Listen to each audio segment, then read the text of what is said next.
think Bisha can go first.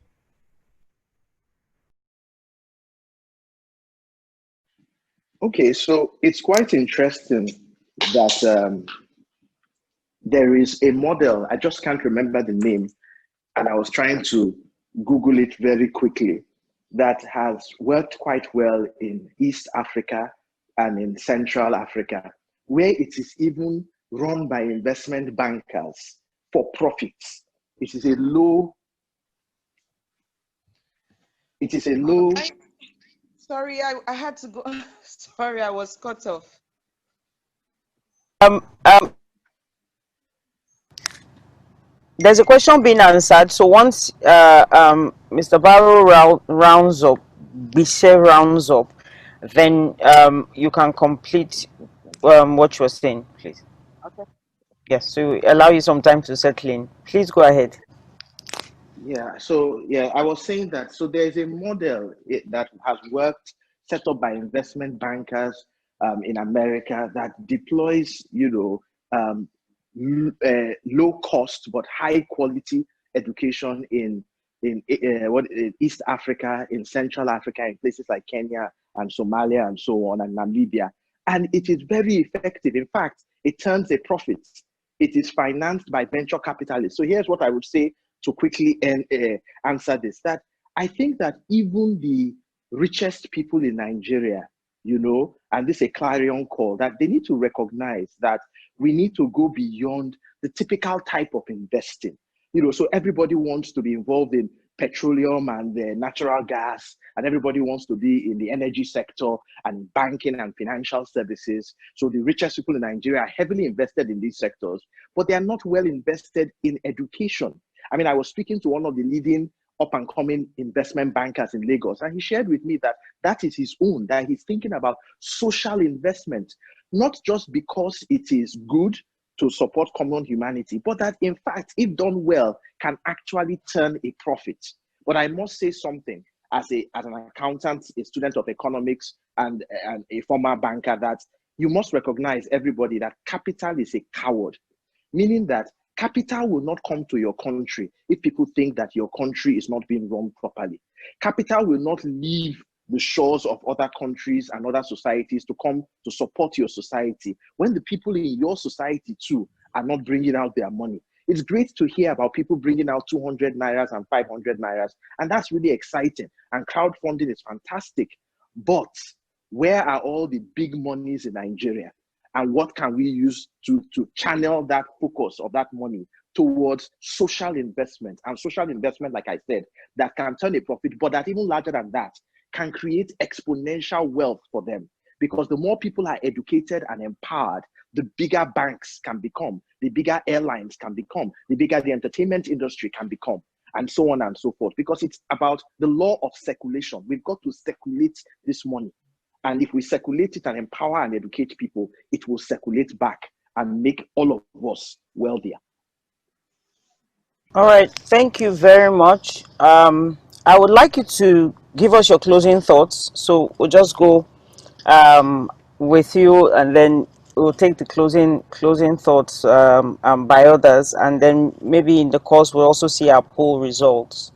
What's the way forward? That's the question I have here from Samira Jibir.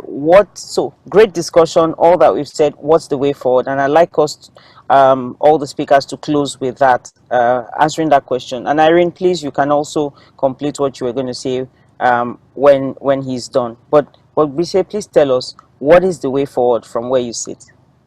Well, I think that the most important thing, if you ask me, really, is that concept of political literacy. We've got to save our country by saving the political space, and everything that we are doing and we are saying is great. We're a couple of years from another round of elections. Two issues: what's the quality of people that are going into governance? And secondly, what's the quality of people who are going to elect them? Are we all politically literate? And this is about not just 3 years from now, it's about our future, it's about generations to come. That this vicious cycle will unfortunately continue until we have the right quality of leaders across all levels in society. So leadership development, preparing people for leadership and preparing the electorate through politeracy, I think is critical, in addition to everything that we've said, because this is the only way. Democracy is the tool that God has gifted us to organize society, but we have done very poorly at it. And that's why we have the mess in education that we have. Thank you all. Thank you very much. I will go straight to Irene, please. You were speaking about use of technology. Could you wrap that up and then tell us what the way forward is for you?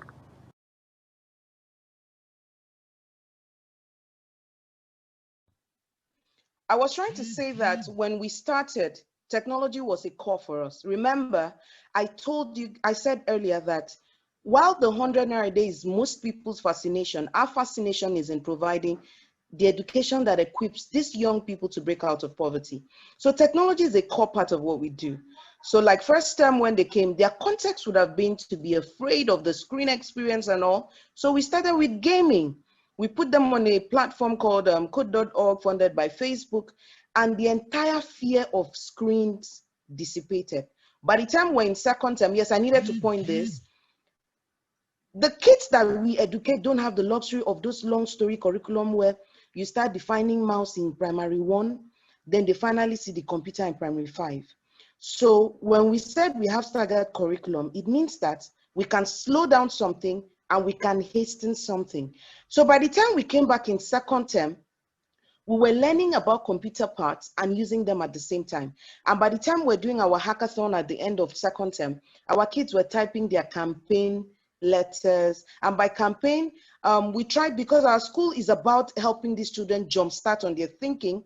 When we're teaching them in school, whatever we teach them during the term, sometime in the term, we do something we call hackathon, where we ask them to use the knowledge of what they've been taught to solve a societal problem. So they were designing campaign materials about mental health for young people, because they were learning slavery in history. So we are constantly, so here's the thing.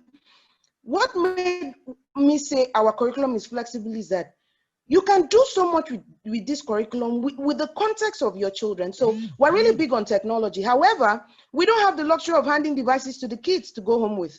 But school, there are devices to use. There are lessons they learn online. In fact, our culture is to open every term with a lesson about the brain, because we're dealing with kids who are not, they feel that they're not intelligent enough and stuff. So we like to put in growth mindset at the beginning of every term. And they take these classes on Khan Academy. So we're using technology, but it might not be in the way that they go home with the devices, they log in, they do Zoom learnings and all of that. But technology is at the heart of what we do. We can't do education today without consideration for technology, but it still has to be contextual. What am I taking away from this meeting is the last thing Bishe said. He said, where are the people with the big monies? But then he now brought a pitch. You know, I said something at the beginning. We need to learn how to pitch low-cost education to be attractive to people to fund. Bishe said that the more people are educated, the more their income, the more they will fly airlines, the more they'll go to hotels and stuff. I'm going to go pitch more. I'm going to go pitch to banks and tell them that there will be more bank accounts. When young people access quality education, get the right jobs, they'll be able to start businesses. The income is eventually going to come. So one of the things I'm taking away is that as a low-cost educators, I need to go where the money is. While I am out on the social media streets asking everyday people to donate, I need to go and pitch to the money bags, including corporate Nigeria, and speak the language you understand. So we're doing something noble. We shouldn't hide and do it. We shouldn't depend on mercy. We should be courageous enough to take our message to the right place, but we must learn the language of saying what will be connected to whether they're social investors and all of these kinds of stuff. So bottom line, I want people to relax and know that low-cost education just means that we are taking quality education to the people that desperately need it, but it doesn't necessarily mean that we are watering it down. So that's my final thought. The courage to take our message to the people that can fund these ideas within the shores of Nigeria. We need to take the messages to them. Thank you so much. Thank you very much, Irene. The collective passion, on this session can actually transform this country and sector. So Teacher Nimi, are you still on? What would be your professional and personal recommendation with respect to where we go from here, with all that has been said this evening? And I think you also didn't get a chance to talk about how much you use technology.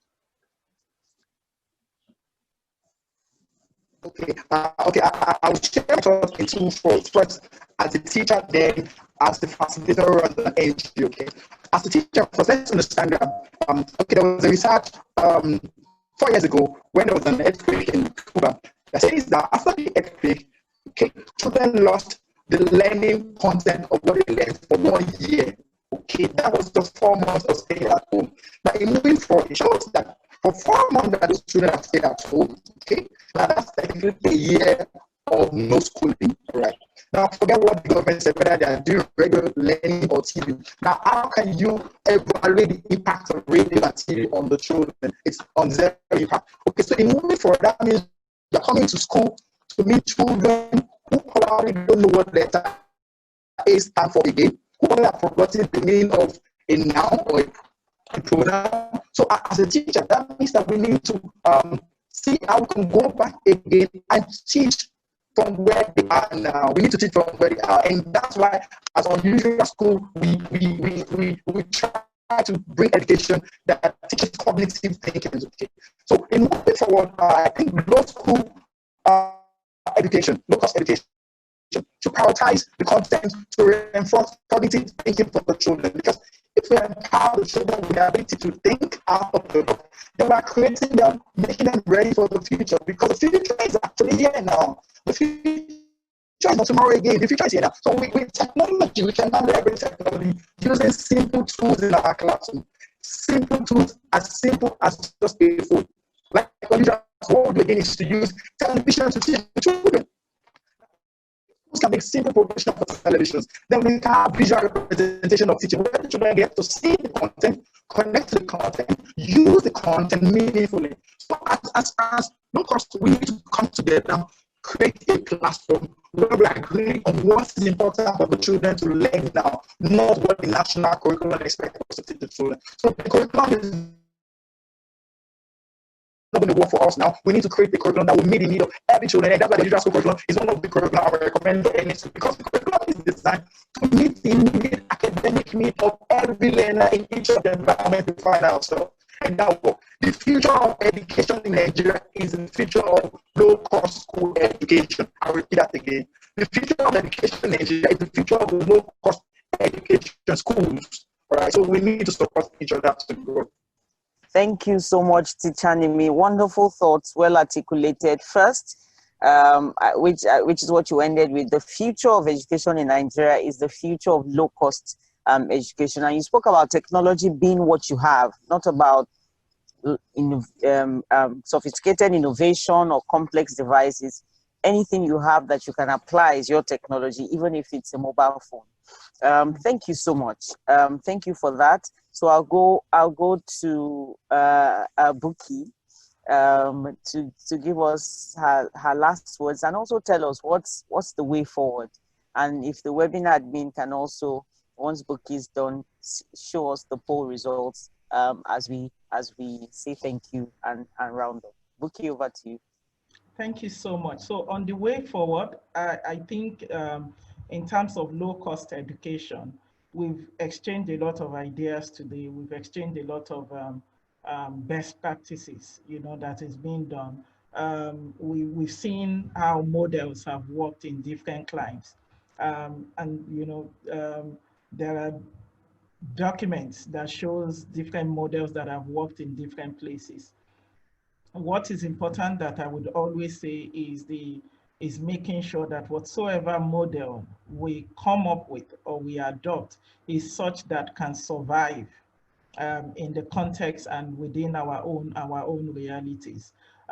There's been public-private partnerships. There has been, in a particular country, I think they would exchange agricultural products for schooling. So once you bring whatever you produce, your children will be enrolled in school. So they are not paying cash, but they are paying in yams, in beans, in things like that. So many people, so many ways, you know how problem for innovative. There has been so many innovative ideas. However, I would say in terms of way forward, we must consider 3 different S. The first S will be structure. Whatsoever model that we choose, and I will not clamor for a national or a nationwide model. I will clamor for a community level, a context specific kind of model, where first you structure it. And structuring it means that it must first be evidence-based. It must, and by evidence-based, that means it is driven by data. So that means you collect the data, you process the data, you turn it into information and all of that. So it must be evidence-based. Second, it must be needs-based. You go to certain communities, when you educate their children, the chances of them becoming aeronautic engineers is very low. But when you educate them to become nurses, to become teachers, to become, whatsoever, maybe informal education, it is education that works for them. And we must not always think of education as becoming doctors, lawyers, or engineers, but also becoming organizers. Organizers have become makers of tires, and they are making huge money. They could be furniture makers. They could be hairdressers. I mean, remember, Emilia, Irene, you people can relate, the years where we will go and sit in a salon, and because we want to do 1 million braids, we will spend 2 days. We started day 1 and then you go day 2 and you go, even though I never did that, but I know people who were sitting in salons. But guess what? People are coming up with ready-made, what's it called? Ready-made 100, is it 1 million braids that they call it? Will they make money from that? I hear that one of those things sometimes cost up to 15,000 naira, 20,000 naira, and that's huge money. So let's not look at education as just formal, but also informal. So that means it must first be evidence-based, our structure must be evidence-based, it must be needs-based, and it must be context-driven, and we've talked about context. The second S is scalability. Whatsoever model you use in wherever environment you find yourself, scale it up. Scaling it up means that you are able to take it beyond just the testing phase. You are sure it is now working, and then you can keep replicating it in that same environment and beyond that environment. And my final S will be sustainability, sustaining it, making sure that it goes beyond just scaling it up, but making sure that it in itself can survive on its own. So those 3 S, structure, and when I say structure, I mean structure must be evidence-based, needs-based, and context-driven, scalability and sustainability. And my final thought is, we must not underestimate the power of one. Educate one child. Pick that child that is on your street that you know needs to be educated. If we are talking about low-cost education, we are not talking about some big philanthropists coming to distribute money. It is you and I. So for everyone listening, those of us that are panelists, those that are parents, teachers, schools, you can adopt other children into your schools if you run one. You don't have to collect school fees all the time. You yourself, you can pick the child of your gatesman, that girl that you know ox granite every day when your child is going to school. Sometimes it costs you little or nothing. You won't even know you're spending it. Yet, picking up one child off the street, when we do that, the principle of cumulative effect will apply, and that way we can begin to solve what seems to be a really big problem. Thank you. Thank you so much, Buki. Structure, scalability, and sustainability, right? Thank you so much. I think we have to round it off here. We wanted this to be a 90-minute conversation, but it has gone a bit longer. I thoroughly enjoyed myself, and I learned so much from all the speakers. So I'd like to ask the webinar admin to please share the poll results, and then I'll invite Mr. Adebioke to give us a quick word of thank you, and then we can call it an evening. So yes, the results are out. And the first question, we have more non-profit organizations in attendance. And then 50% of the participants are able to sustain online learning. Another 50% can afford the school fees rate before the lockdown. Then we have a bit of staggered results for low-cost schools, a combination of mentorship and cash donation, but volunteering taking the lead. Napoli so. Number 5,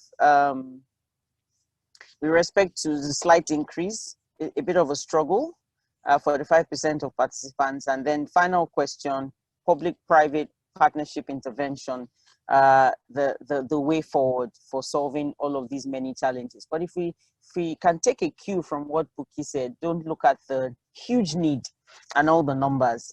Don't estimate the power of one. Let's begin with that one child, and with one. Before we know it, we have so many children who are being impacted. So I'll invite Mr. Oke now to please give us a quick word of thank you, or will it be Joe? And then we can call it an evening.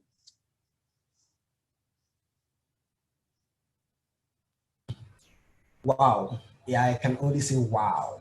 I've been wowed by everyone. I mean, it's an awesome evening that we have had.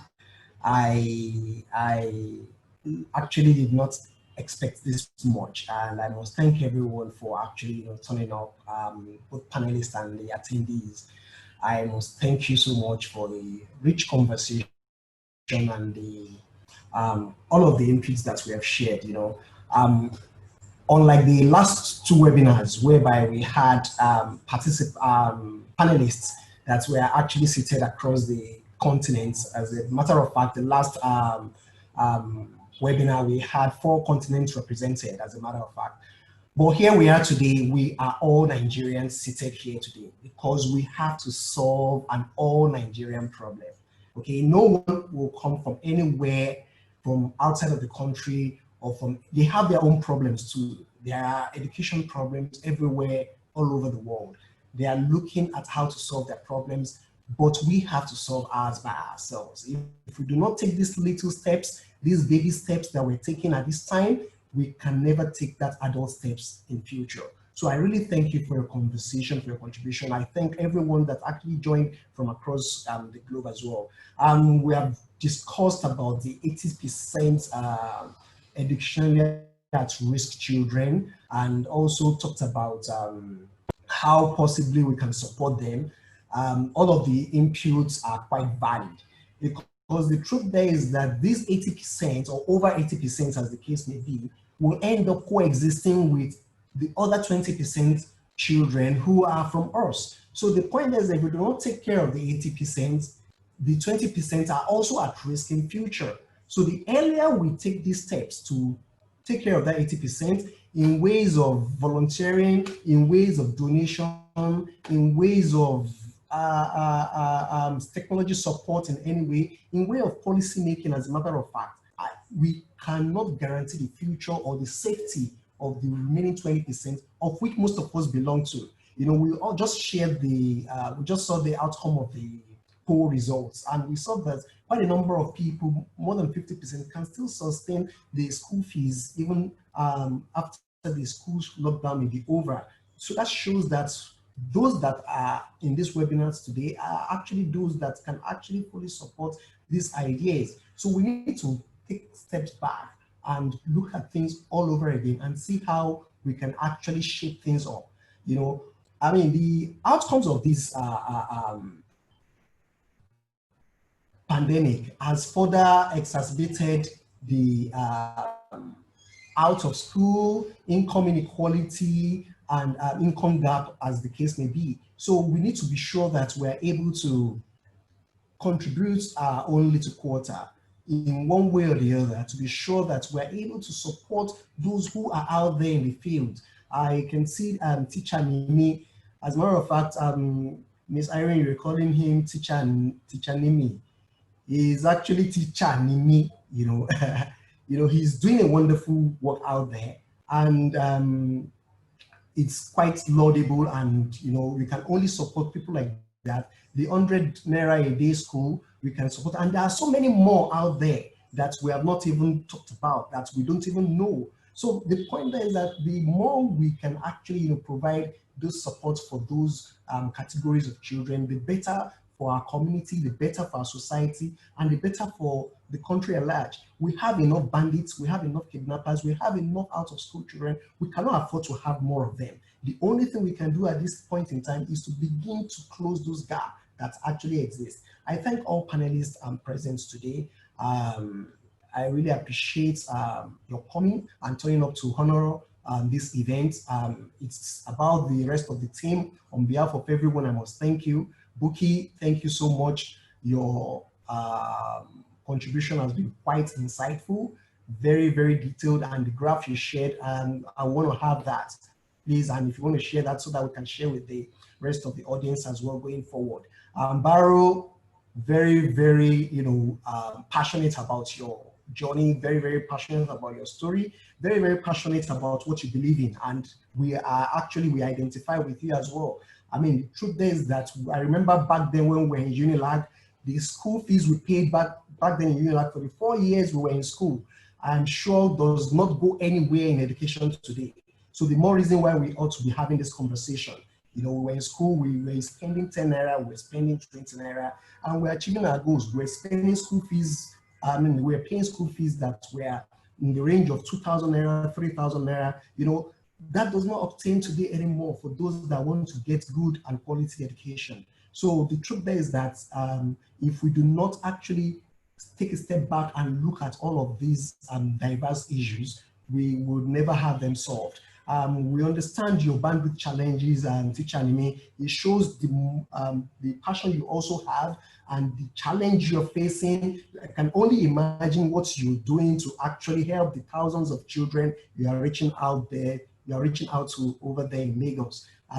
We can not actually, overemphasize how much support you could need in, achieving your aims and objectives. So, we want to congratulate you and salute your courage as well. Irene Bangwell, thank you so much for turning up, and we really most appreciate what you have done today.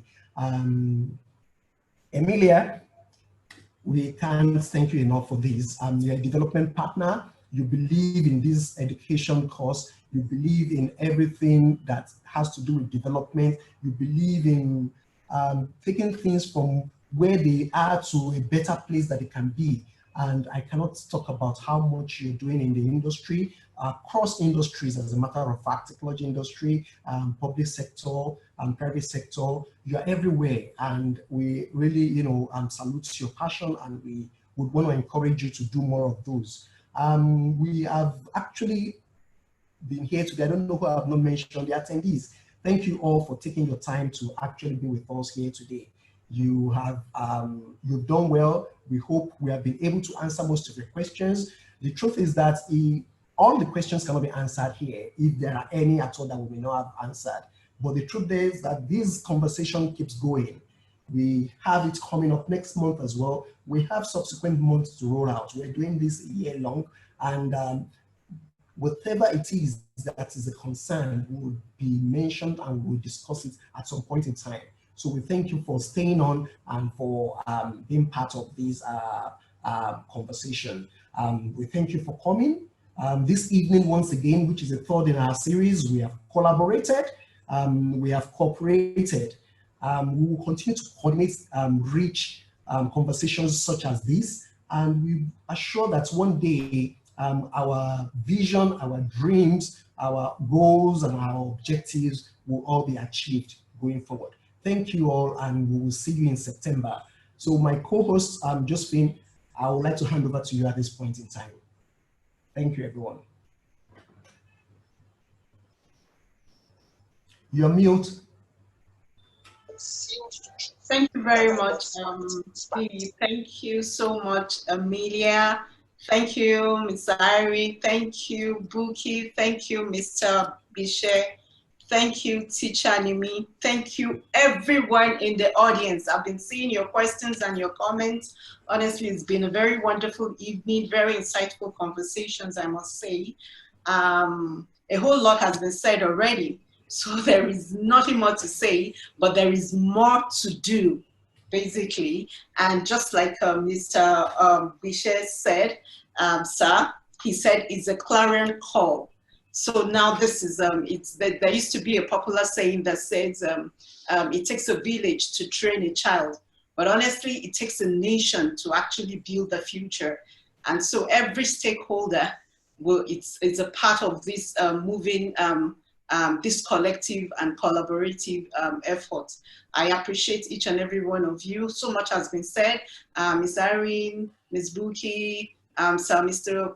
Omagbise, Teacher Nimi, talking about the curriculum and all of that. One important thing is, you know, whatever curriculum, however we as school leaders and school owners, as NGOs, as individuals, decide to plan the curriculum, we need to ensure that we are actually teaching, because I am actually speaking now from how I learned, you know, when I went to school back in those days, and then what is happening now in the labor market, just like Mr. Bishe said, talked about the remedial approach.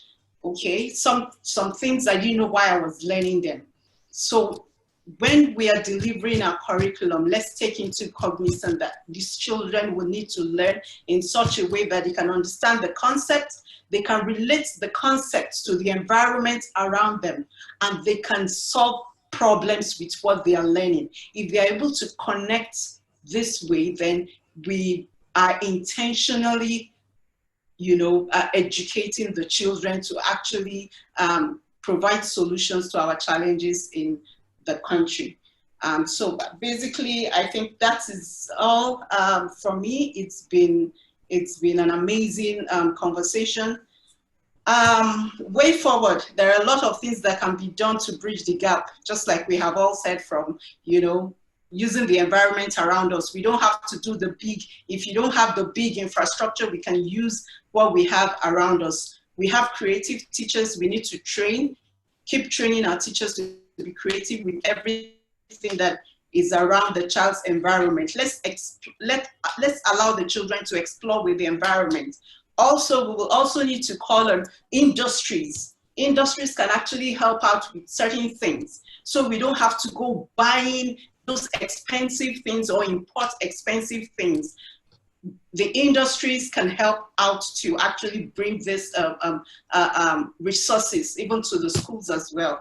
And then talking about technology, yes, Teacher Nimi mentioned it. It doesn't have to be the high tech or the very expensive. I must tell you that some people have the very expensive technologies in their schools, and the teachers don't even know how to use them. So these are actually some of the things that make education, you know, very expensive, because we go out there to get very high tech, you know, but we need to look at what is fit for our environment and how the children can actually make use of whatever we're bringing to table. In as much as we're trying to expose the children to world-class standard and all of that, we need to look at the specifications, and those things that we're working with the children should actually be able to, you know, relate to the environment around them. Having said that, I think we have done well, and we have done very nice with the questions from the audience. Thank you very much, everyone in the audience. We appreciate your time. I appreciate your resources, your data, and all of that. I believe that with the intellectuals we have on board and more out there, we will actually all together, we will be able to make that change that we want to see in Nigeria. Thank you once again. Thank you very much. Yeah. All right, okay, thank you so much. On that note, I think all right, group photograph last thing, Emilia, before we walk away. Okay, thank you, sir. Okay. Mr. Omagbise, thank you. Yeah, Barrow, don't go away. Teacher Nimi, can we just do our group photograph very quickly? I'm right here. Yeah. So everyone say cheese. Make sure you get my perfume. Cheese. Everyone say cheese. Teacher Nimi, is it there? Yeah? Yeah, I'm there. I'm coming just a minute. Uh-oh. Are we ready? Are we ready? Are we ready? 5, 4, 3, 2, 1, go.